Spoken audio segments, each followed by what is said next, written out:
This is Joe Morse. You are listening to the History of Aviation podcast with Derrick, Beeler, David Rowe, and David Gorman. Hello and welcome to the History of Aviation podcast. I'm Derrick Beeler. Thanks for making us a part of your day. In this episode 19, we're going to be covering the French Nieuport 11, 17, and 24. Aviation enthusiast, plane spotter, graphic designer, Mr. David Rowe. How's it going, David? Things are going very well. It's a busy week for me here. I had a little airplane fun yesterday. I took my daughter to Chattanooga, Tennessee, and dropped her off for a flight to Dallas, where she was lucky enough to sit down in an Airbus A380 and fly to England last night.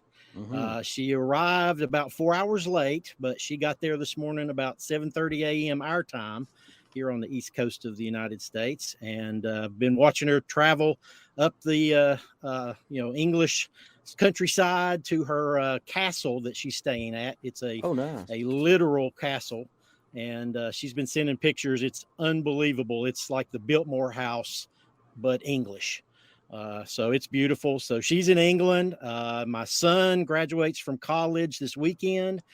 So I'm going to be spending the next 2 or 3 days in Knoxville with some awards banquets and graduation. And so I have been a busy guy and am going to be busy for several days to come.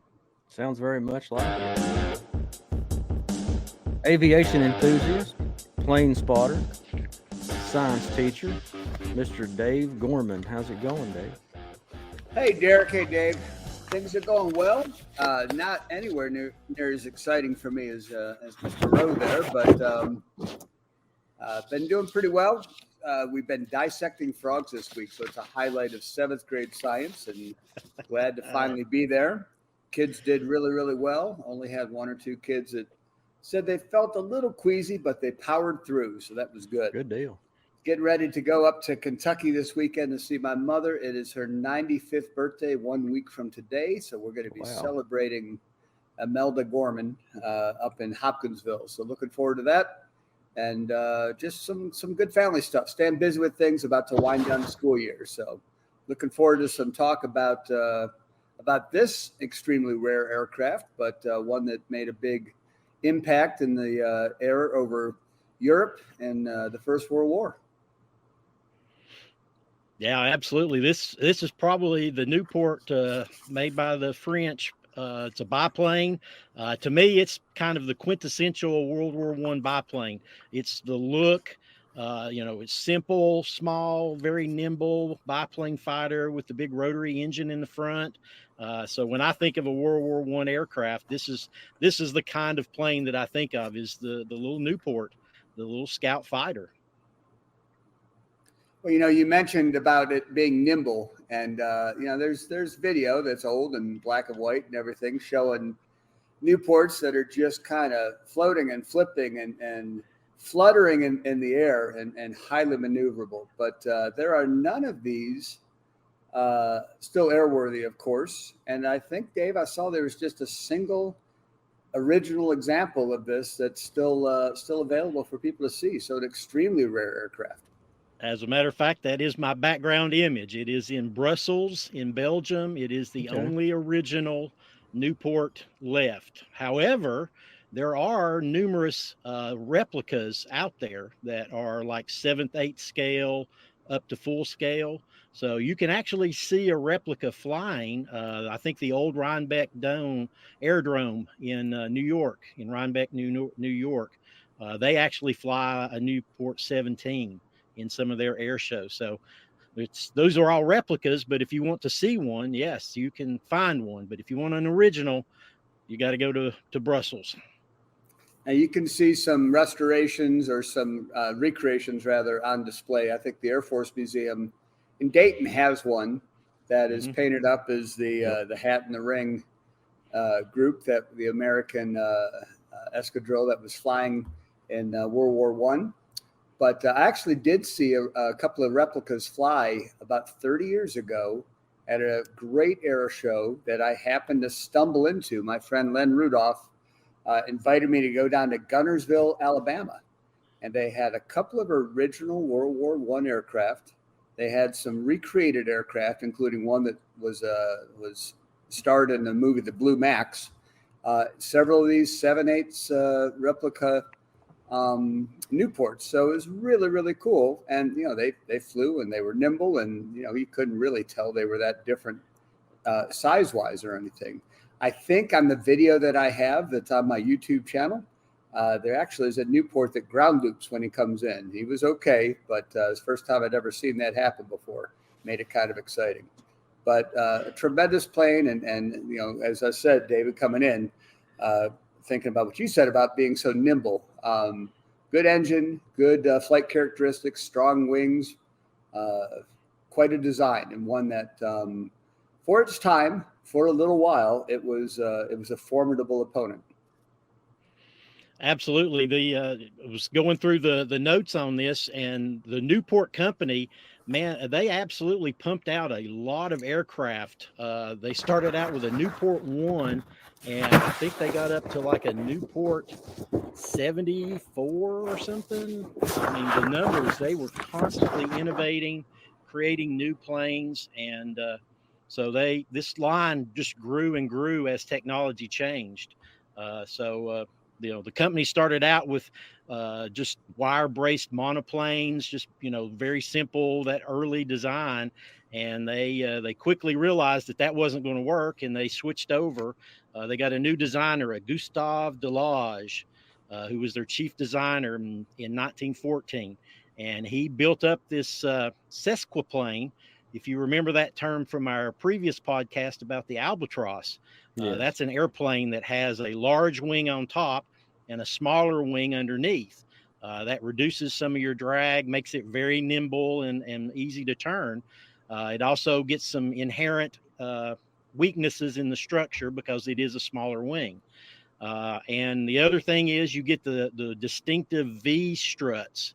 So this one is technically a V strutter, with the wings being connected by the two wooden struts. So they just created the classic design, and they just kept improving on it.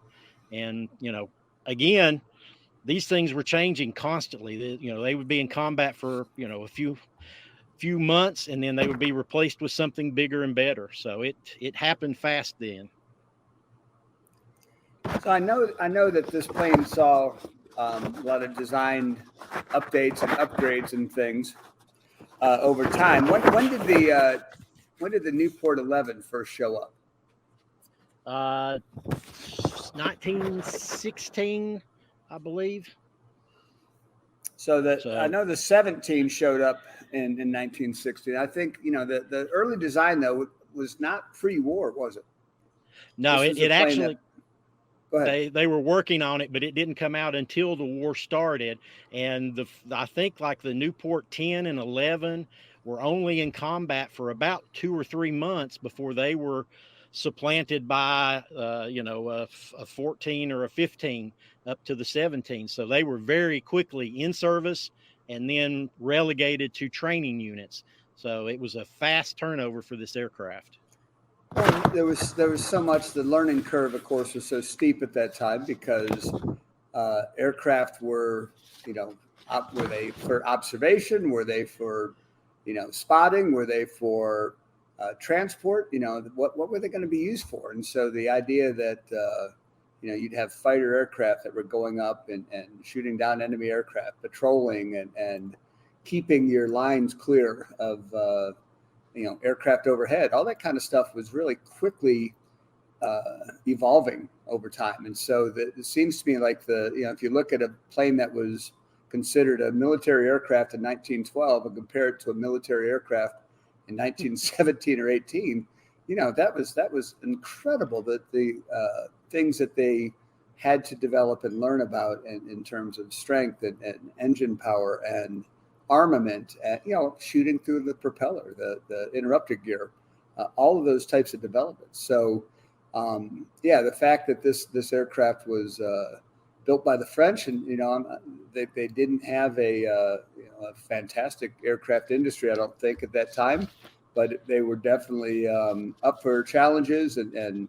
learning as they went and upgrading As their pilots became more skilled, they were demanding better aircraft and seeing what things were necessary to survive in the air. Yeah, absolutely. This, as a matter of fact, the Nieuport 11, when it came out, it was the plane that put an end to the Fokker scourge. So you had all these Eindeckers that were out there shooting down all the Allied planes, and the Nieuport was the one that came into service and put a stop to it. It was capable of, shooting them back down and regaining control of the air.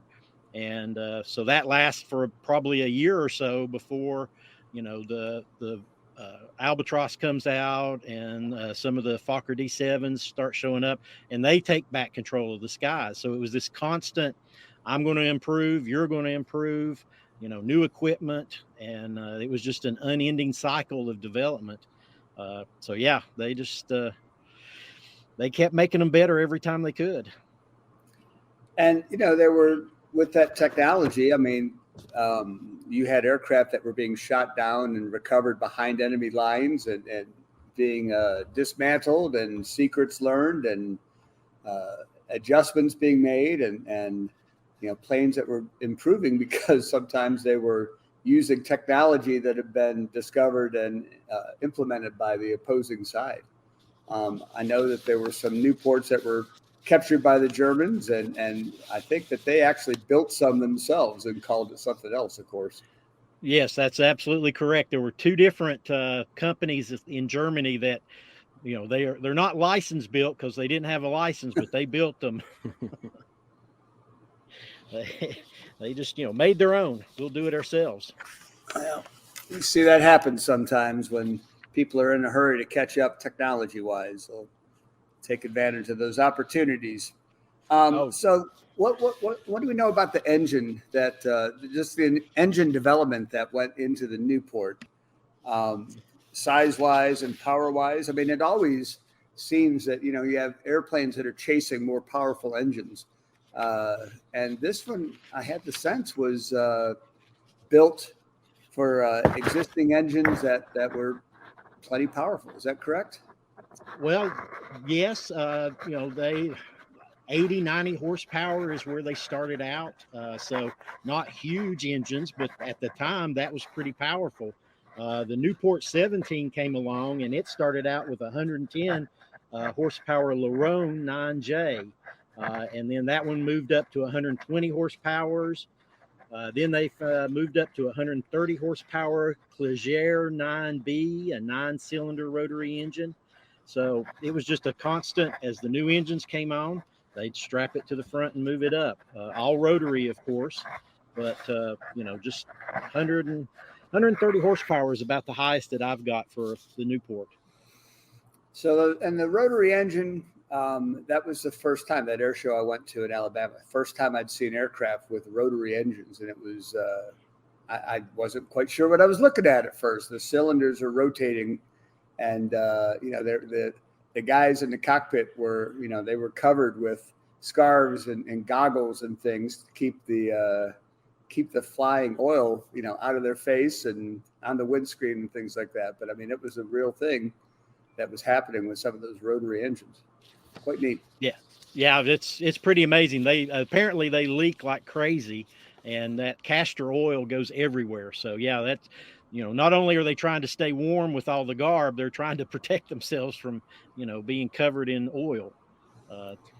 Tough flying back in those days. So what were some of the roles that the Nieuport played? I mean, it was a combat aircraft, and it was somewhat successful, with some aces being made in the cockpit of a Nieuport. Yeah, there were quite a few aces.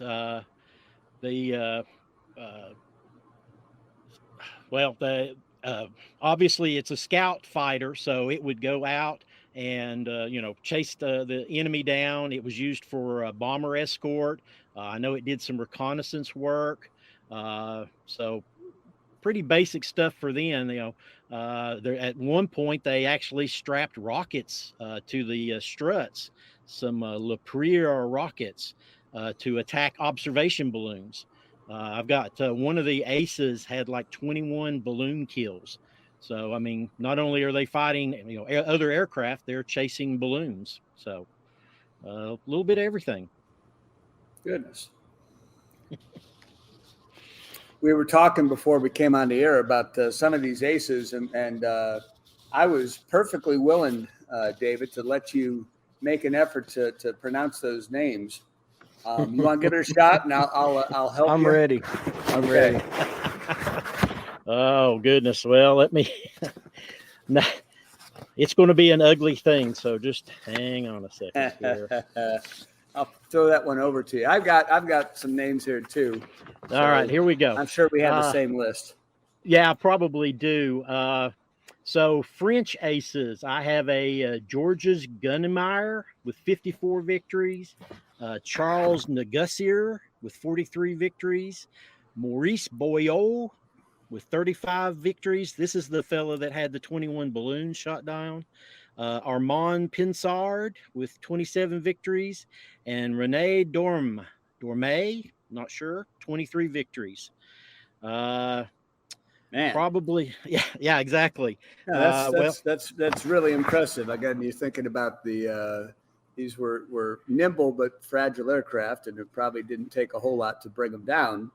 But some of these guys probably had several missions a day, and might have even gotten shot down, landed, and gone back up and to fight again. Yeah, speaking of that, there is an Albert Ball, who's a British pilot. He would fly alone. He would just get in the plane and go searching for the enemy on his own. So this is back when, it was pretty much seat of your pants. You didn't fly in formation or anything. You just got out and went searching for trouble. And, obviously Albert Ball had 44 victories, so he definitely got that. Another very famous Canadian ace is Billy Bishop, who had 72 victories. So, oh my gosh. Yeah, exactly. So a lot of people, Eddie Rickenbacker flew the Nieuport as well. So, I mean, there's some pretty big names. Here's a really good name. Have you ever heard of Raoul Lufbery? Absolutely. No. Yes. Well, if you're familiar with the Lufbery Circle, it was named after him. There's some debate over whether he actually invented the circle defensive maneuver or not. Essentially, it's a group of planes get into a circle in the sky and basically protect each other's tail. So if somebody tries to attack you, they just, turn out, shoot at the person attacking, and stay in the circle. It's just a form of protection. It was good for a while until somebody discovered that if you go up and dive down on it, that you can break it apart. So, it was new tactics, and it worked for a while, and then somebody figured out how to defeat it. So, but if you've ever heard of the Lufbery Circle, that's one of the guys that was an ace. He had 16 victories in the war. Goodness. I think that's one of the things that's so fascinating about combat aircraft and flying at this time is the tactics that were evolving. They were necessities, and I mean, sometimes the guy getting shot down didn't get to change his tactics, but because of what happened to him, suddenly they had to change maneuvers or change how they covered each other and become more aware of things like that. So the lone wolf guy, that probably was appealing, but if he got shot down, they may never know what happened to him. So having a wingman, having that protection, having that cover, having that circle defense that you were just talking about, those are all things that developed out of necessity. And, there are an awful lot of pilots that probably went down very, very early in their career and never got a chance to learn these things and adapt and adjust. But my goodness, what a time to be in the air. Well, it sure was. Let me give you one more fact about Lufbery. When he was a commander of the 94th Squadron, they were having issues with planes crashing into each other during takeoff and landings. So he directed all approaching aircraft to circle the airfield twice before they landed. And that was just basically to make sure that they saw everything that was moving, that nobody was going to run into each other. And so what this actually did is this became the process that we know as the landing pattern. the downwind base and turn to final that, all aircraft today practice. If you go out to the airport, you'll see the plane going past the airport, turning around and coming back and landing. And that is something that this guy developed as a pilot in World War I. Again, necessity required that kind of adjustment and adaptation because they probably got tired of seeing people collide and be killed and, just have these accidents. So what can we do to prevent that in the future? And that's an incredible example of the pace of evolution when it comes to air combat. David, I'm looking at the pictures behind both you and I see a wooden tail skid. Yes. So these aircraft were operating off of grass strips. Well, and that goes back to working the pattern. Those planes would just take off into the wind, whichever direction the wind was. So there was no runway per se like we have today in World War I. It was just a field. And so you didn't need a big wheel in the back. You just had a tail skid, just turn the plane in the direction of the wind and turn the power on and go. So that, was just a little too undisciplined, and, things got out of hand and they had to put some kind of control in place. So yeah, most of the planes of that time did have that wooden tail skid. They did not have wheels because they weren't on a runway. They were in the dirt. And also talking about the guns, the picture that's behind me shows I think it's a 17, and it's got I believe it's called a Lewis gun up on the top wing. And that is before they had the interrupter gear. Picture, David, of your original, I think you said that was a 24 that's in a Belgian museum. Is that correct? Yeah, it's a 23, I believe. 23, okay. Yeah, it's like the one version before. But, Gotcha. I don't know the history of how it came to be, but correct. That one but has you could see the cowl-mounted guns there. Correct. It has the interrupter gear in there, and so that one is mounted on the fuselage itself. The interesting thing, that Lewis gun that's mounted on top, the reason it doesn't work as a synchronized weapon is because the rate of fire is uneven. It's not, steady. It rises and falls, so the interrupter doesn't work with it. That's why they had to switch to a different gun to actually do that. So the British actually only used it on top of the wing. They never used it on the fuselage with the interrupter. So, some services, the French did, they used it with the interrupter, but the British did not. Did not realize that. That's just one of those little facts that, as you're reading it, you're like, oh, well, I never quite realized that, but there you go. And they're shooting a 7.7 millimeter gun. It's a Vickers model, and the Lewis gun is also a 7.7 millimeter. But the other thing I learned is, so if you've seen it mounted on top, they've got that big drum on top of the Vickers. The way that you change it is there's what they call a Foster mounting, and it's basically an L-shaped bar that you pull the gun back so that you can reach the top of it and swap out the drum and then put it back up in position. So that's how they change put more ammunition into the gun, is by using this Foster mounting that put it up on top of the wing. And this, of course, was a single piloted aircraft, so there was not a crew member who was manning the gun who could do that for you. So it had to be accessible for the pilot to be able to change out that drum. So pulling it back would actually point the gun straight up, or pretty close to straight up as he did that, right? Correct. And what I read is they would fly underneath other planes and shoot directly up into their belly. So it was not only, to make it easy to change ammunition, it was also used in battle that way. Some good tactical advantage. But one of the things we were talking about earlier is it was, many models were made. The operators, this plane was used all across the war. I've got over 20 different countries that actually used it.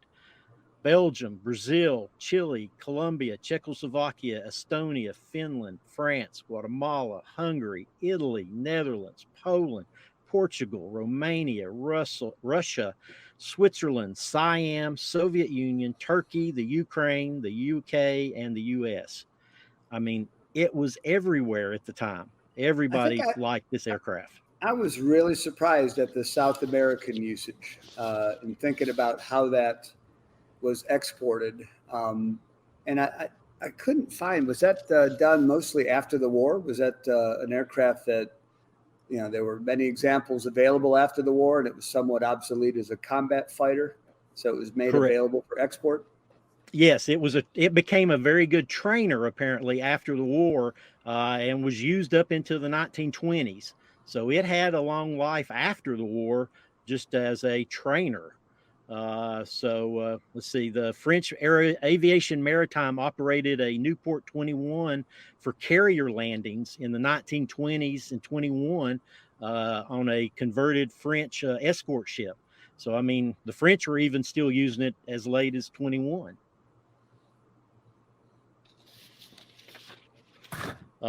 Another interesting thing I found, the Japanese actually bought copies of the plane and built them off of a pattern from 21 to 23 by the Nakajima company. They designated it as the KO3, and the Japanese operated them until 1926.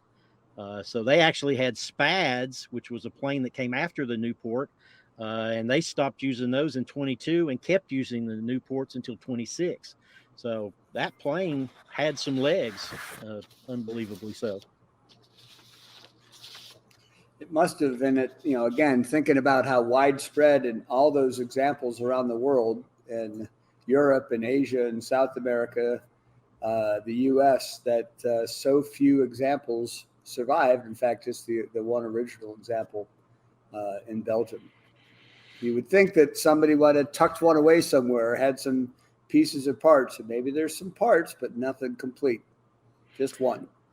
Well, the thing is all of these planes are basically wood, and you know, wood deteriorates over time, and if it's not kept in a suitable place, they just fall apart. So even if you did keep one, if it was out in a open air barn or something, and weather or whatever, it wouldn't take long for the fabric to fall off and the wood to rot, and then you have nothing left other than maybe the engine.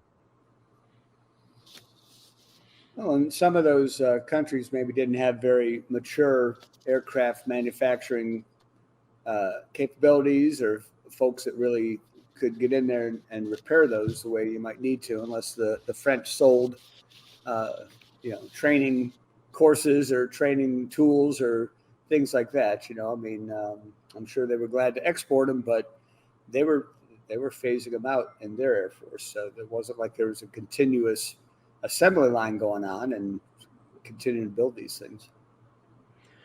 Yeah, and again, that's the technology aspect of it. I mean, these planes were being replaced really quickly. The SPAD that I talked about earlier was one of the planes that came along.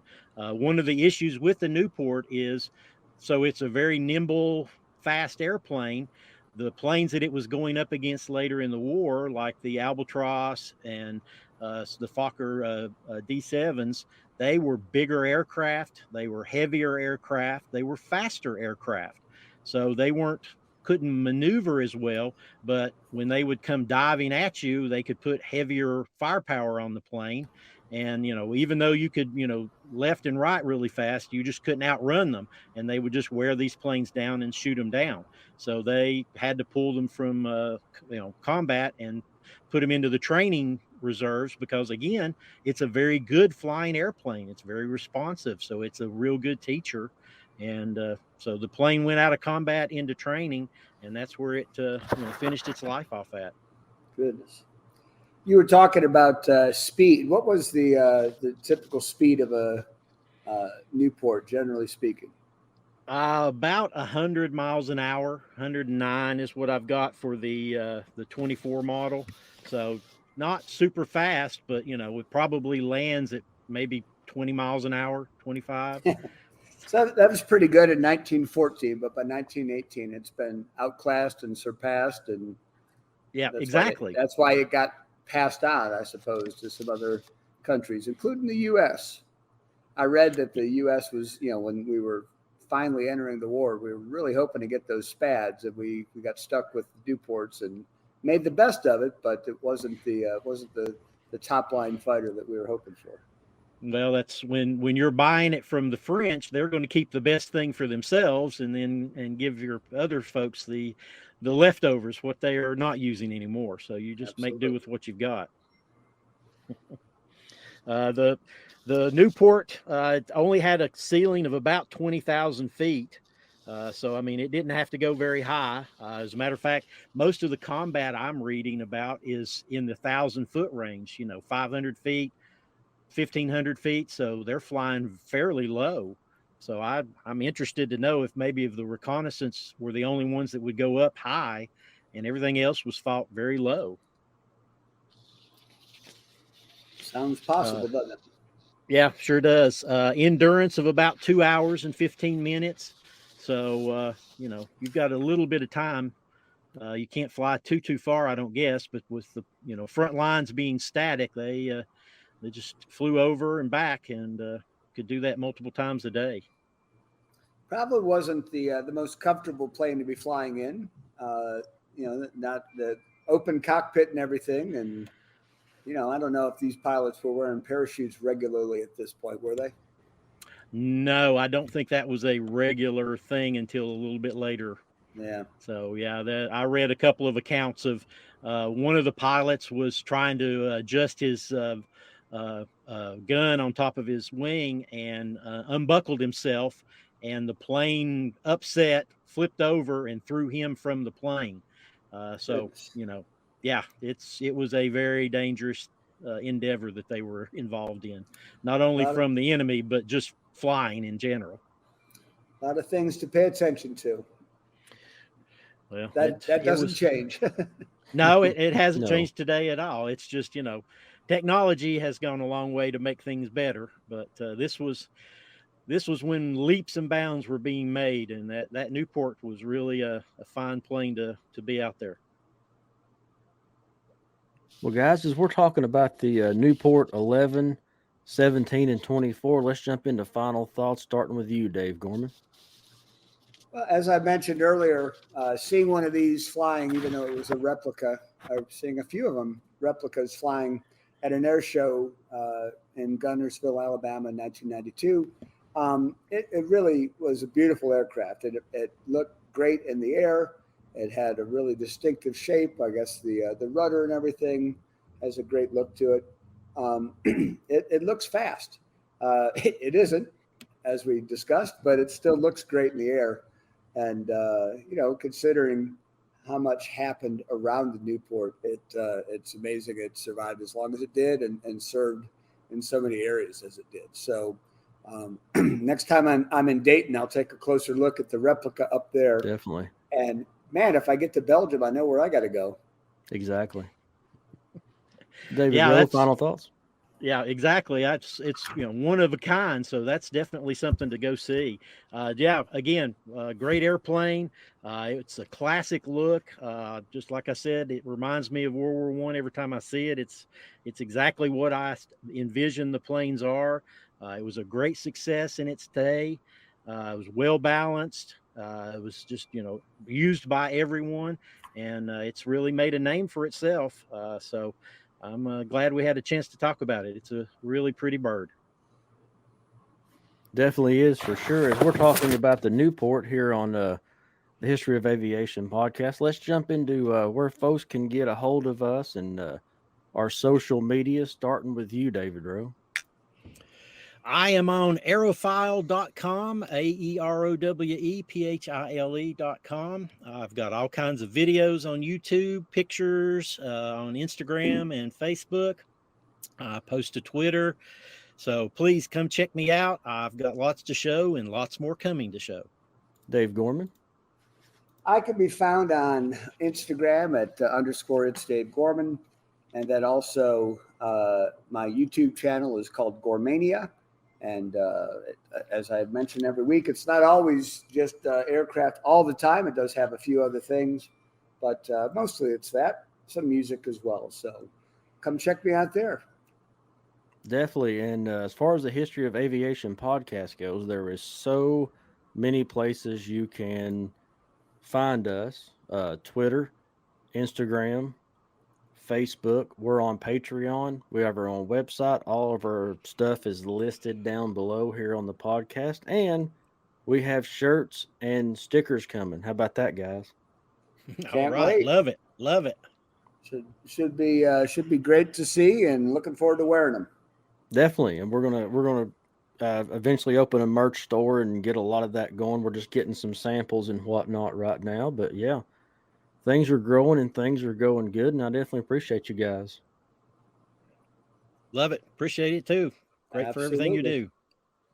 And to our listeners, thank you so much. We hope you enjoyed it. Please do follow the History of Aviation podcast and leave some words in the comment section below. For David Rowe, Dave Gorman, I'm Derrick Beeler. Thanks for listening to the History of Aviation podcast.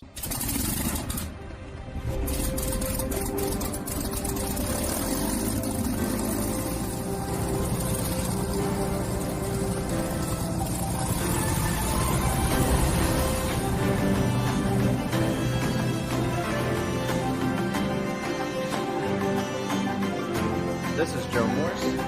You are listening to the History of Aviation podcast with Derrick Beeler, David Rowe, and David Gorman.